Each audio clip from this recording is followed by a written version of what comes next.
Okay, here we go. Welcome, Teal Shirt Report Podcast, episode show number 27. Man, you know who wore 27 for the Jaguars, right?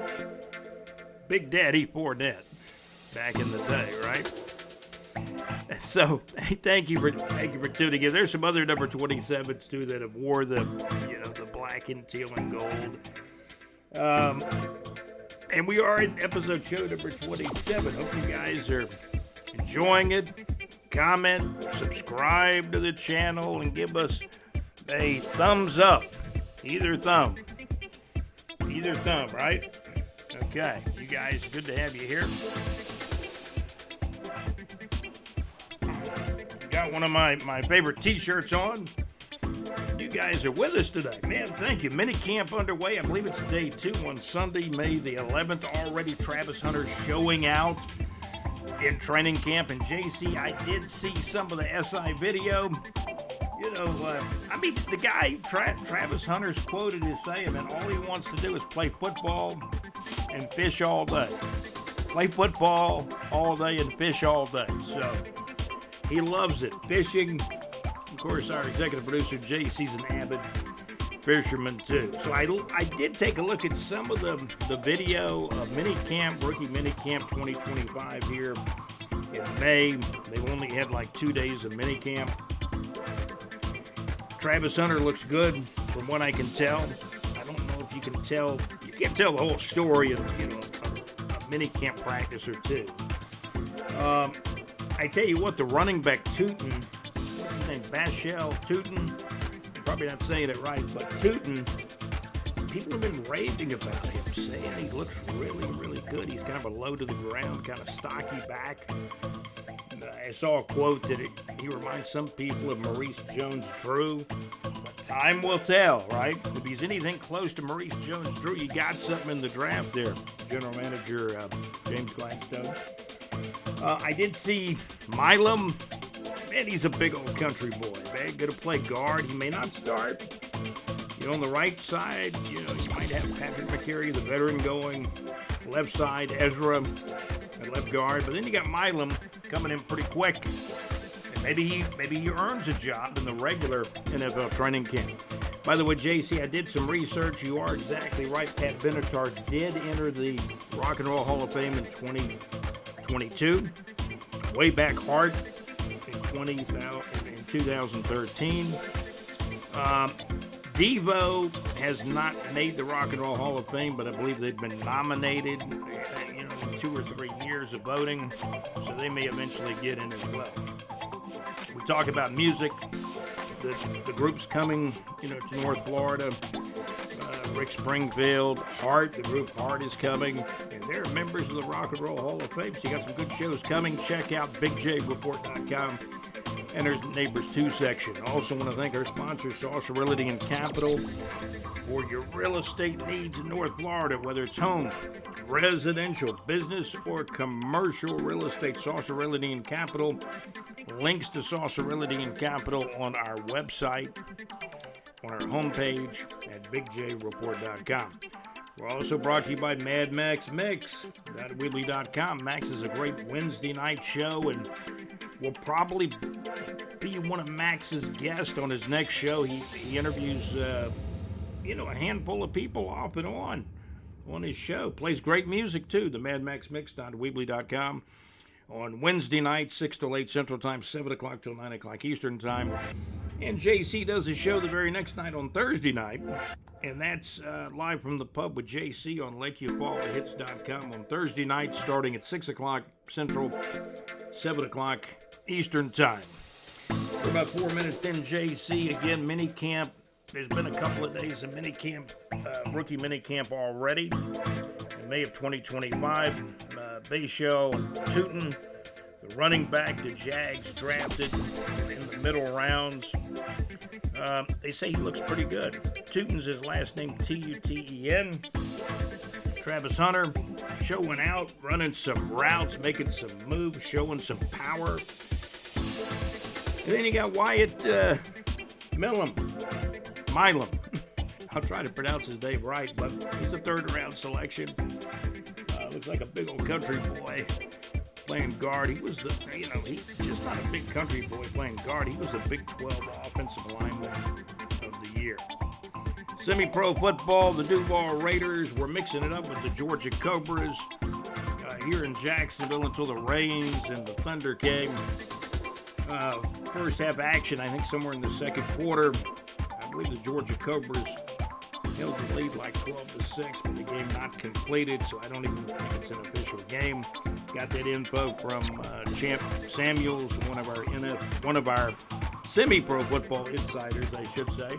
If you wondered about the rain, man, it was so dry in Jacksonville, Duval, and North Florida, and parts of South Georgia. May 1st to May the 9th of 2025, we got like 3/10 of an inch of rain for several days, May 1st to May the 9th. Then on May the 10th, we got a deluge. Got like a shower with heavy rain at times in the morning.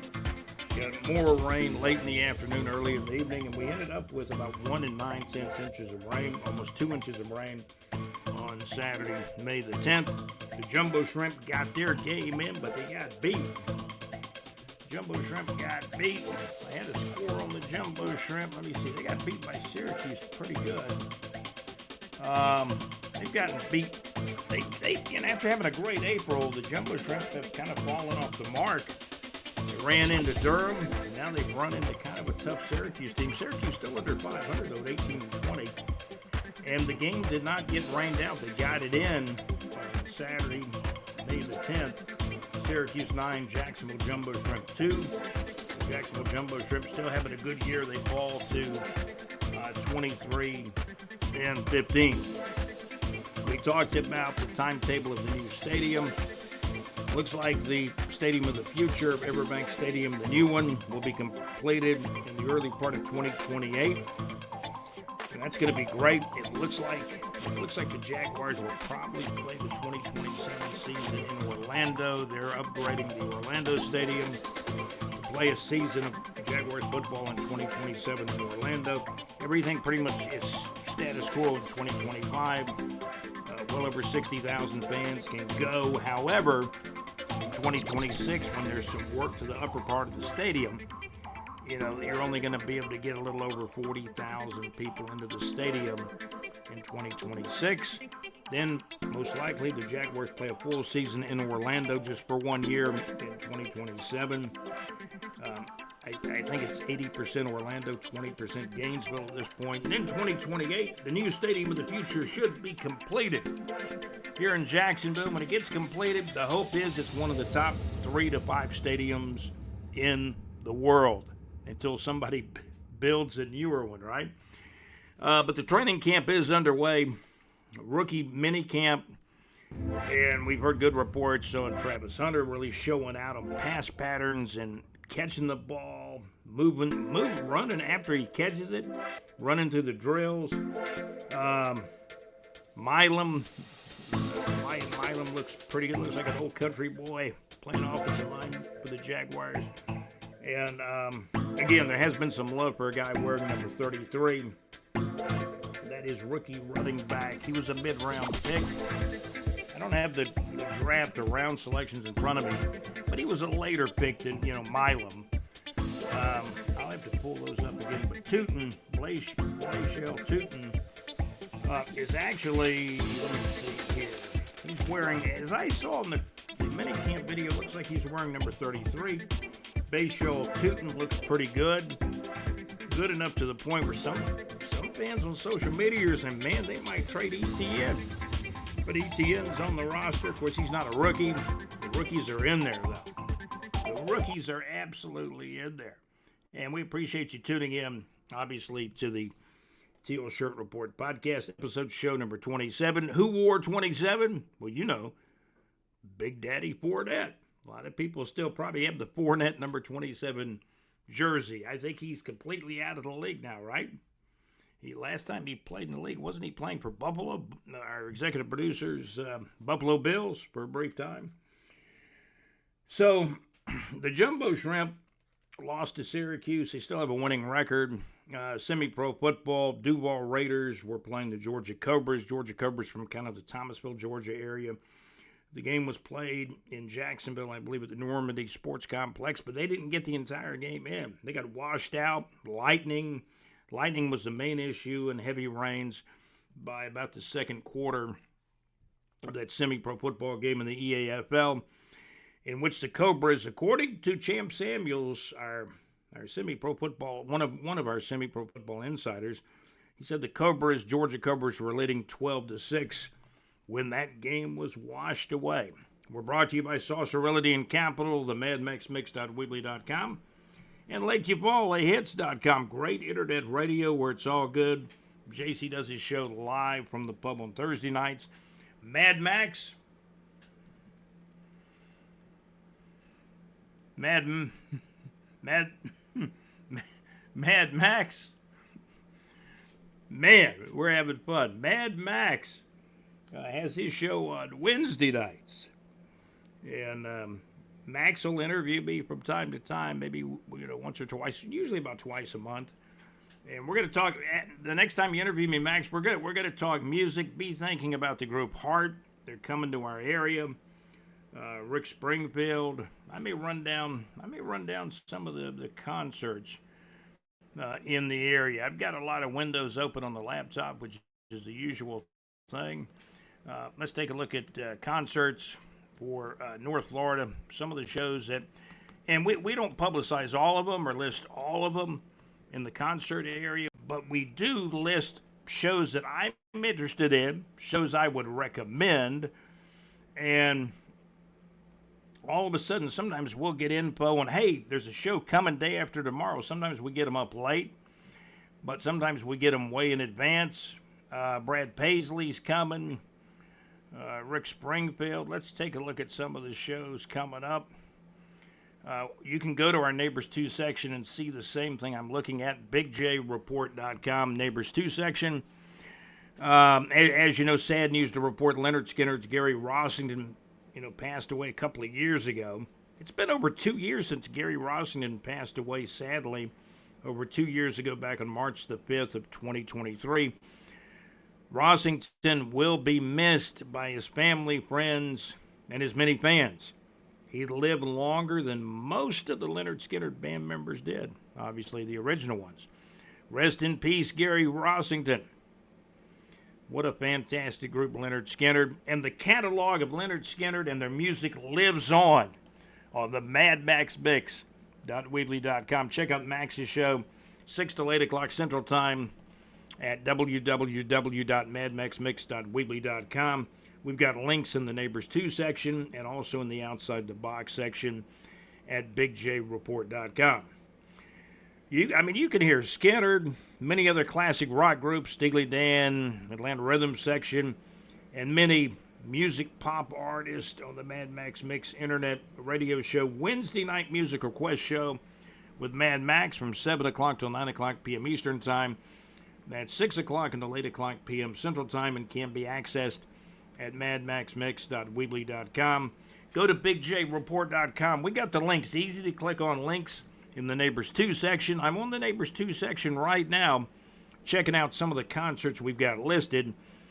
Shows coming up in North Florida and surrounding areas. Rick Springfield will be coming to St. Augustine.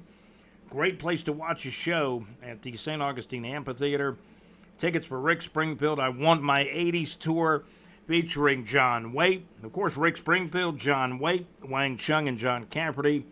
Coming up in just a few days from now on May the 29th of 2025 at the St. Augustine Amphitheater. Tickets are on sale now. I doubt you can get tickets at the box office. You're going to have to go online because all the online people have probably bought all the tickets.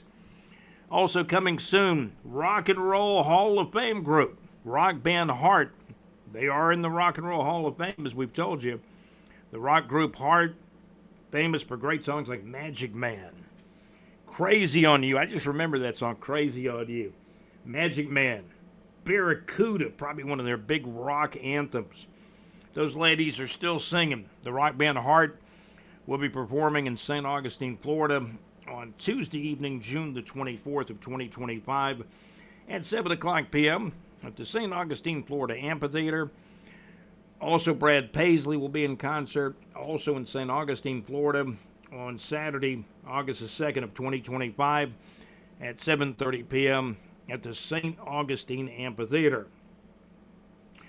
Also, I'm looking at this next event is maybe bigger than ever because there's only one member of the group left. And I understand as the older groups and the older members begin to pass on, people still remember their music. And in this case, they remember the TV show of the Monkees because it was more of a TV show than music, right? When they got underway. And the Monkees are quite a debate. And I didn't watch it when it was a new show on network TV. I was a little bit too young, mid-'60s, late 60s. But I saw the show like early 70s to mid-'70s on Saturday morning, in between the Saturday morning cartoons, back when they had a thing called Saturday morning cartoons. Tickets for Mickey Dolenz. He's the last surviving monkey. Tickets for Mickey Dolenz of the Monkees, Songs and Stories. Again, tickets for Mickey Dolenz of the Monkees, Songs and Stories at the Florida Theater on December the 5th of 2025 are on sale now. If you didn't know it, and sometimes when you look up artists, sometimes you'll see a report an artist is this age or that age. Last I heard, Mickey Dolenz recently had his birthday. And my God, the drummer of the Monkees, Mickey Dolenz, is now 80 years old, 80. So this could be your last chance to see the last surviving member of the Monkees, Mickey Dolenz. You know, the other members have passed on, Davy Jones, Peter Tork, and Michael Naismith. I think I got all the names right, but Mickey Dolenz is still living. He was one of the Monkees that they all seemed like they were having a great time on the TV show, but this guy, I think he was special. Tickets for Mickey Dolenz of the Monkees, Songs and Stories will be held at the Florida Theater. And you got plenty of time to plan. December the 5th of 2025. These tickets are on sale now while they last. So that's some North Florida entertainment. By the way, I will tell you that Jacksonville Jumbo Shrimp Baseball, they're having a good season. They got a winning record, although they ran into a tough Durham team and a tough Syracuse team at home. They got beat pretty bad by Durham on the road, but they still got a winning record. And the Jacksonville Jumbo Shrimp lost to Syracuse on Saturday, May the 10th, 9-2. Syracuse 9, the Jacksonville Jumbo Shrimp 2. Syracuse is 18-20, but the Jumbo Shrimp a winning record and 23-15.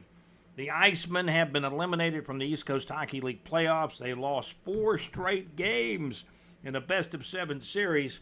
They lost every game by 1 goal, and every game was an overtime loss. That is amazing to me. We gave you some of the latest concerts for North Florida and surrounding areas. NFL mini camp is underway for the rookies. Travis Hunter is looking like he may be everything we thought he was, or think he can be. Wide receiver, probably going to play some defensive back.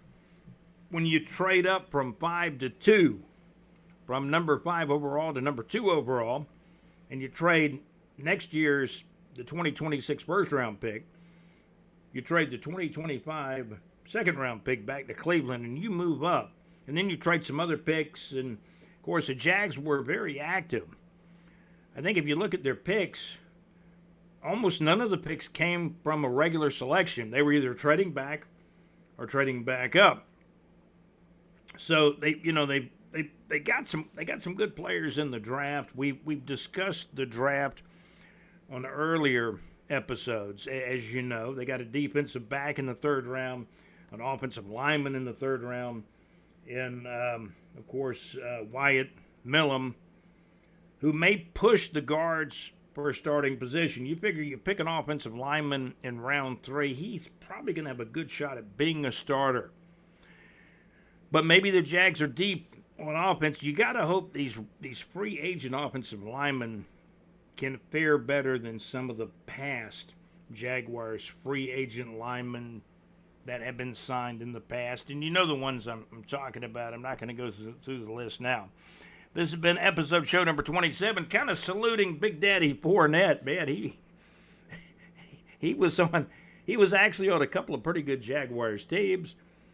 There was a big brawl up in Buffalo. He ended up playing for Buffalo later, but man, Big Daddy, I don't think he's in the league anymore, Leonard Fournette, but he was a fourth overall pick.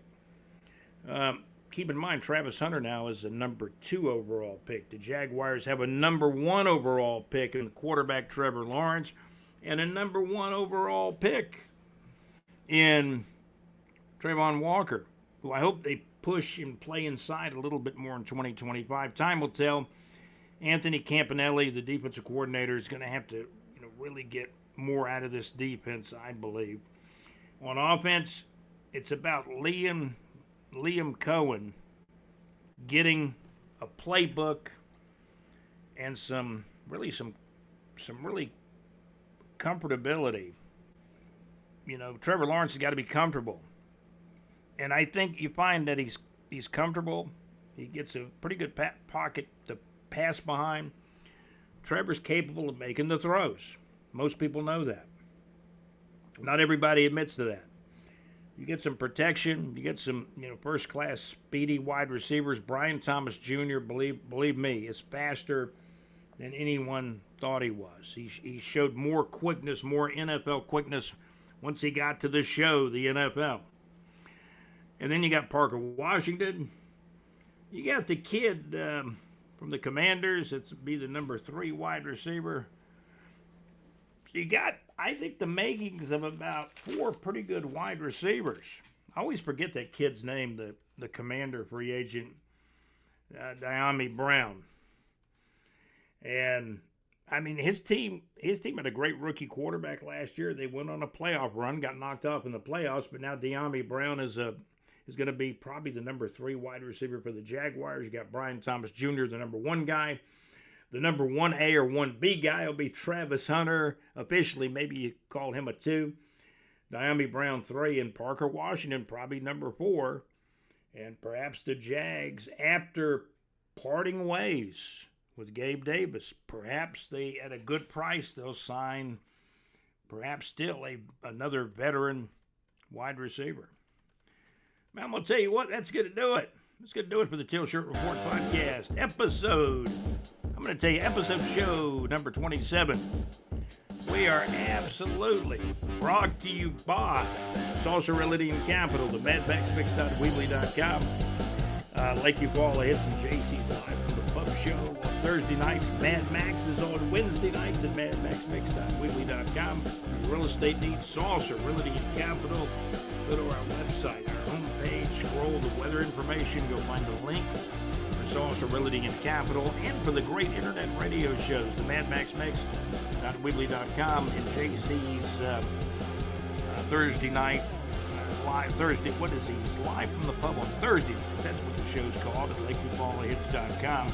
Check out JC's show, Mad Max. For your real estate needs, contact Larry Salser at Salser Realty and Capital. You guys have a great day. I'm Scott, your host for the Teal Shirt Report podcast. We have been eloquently produced by our executive producer, JC, also by Alex Nunnery. JU Baseball's having a good year. Alex has been following JU Baseball. Jacksonville Sharks having a better season in the IFL. And Alex has been covering some of those events for Big J Report. Also, want to thank John Gaylor, our correspondent and contributor. Want to thank the semi-pro football insiders like Champ Samuels, David Martin, and a few others. I appreciate you guys very, very much, because we do post semi-pro football scores on our website, and that would also include some of the, the arena or indoor leagues. The Columbus, Georgia Lions are playing back in the National Arena League now. I believe they're 2-3, while the Jacksonville Sharks are sitting at about 4-2 in the IFL. That is going to do it for the Teal Shirt Report podcast. Again, thank you so much, JC, our executive producer, Alex Nunnery, another producer, our contributor, correspondent, John Gaylor, and Mr. Barry. Mr. Barry really helped me out. Barry Johnson, moderator from the Big J Report Facebook group, and he helps us out with the podcast too. Thank you so much, Barry Johnson. I'm your host, Scott, with the Teal Shirt Report podcast. Episode show number 27, and I promise you right about now, I am out. You guys have a great day, okay? Thank you.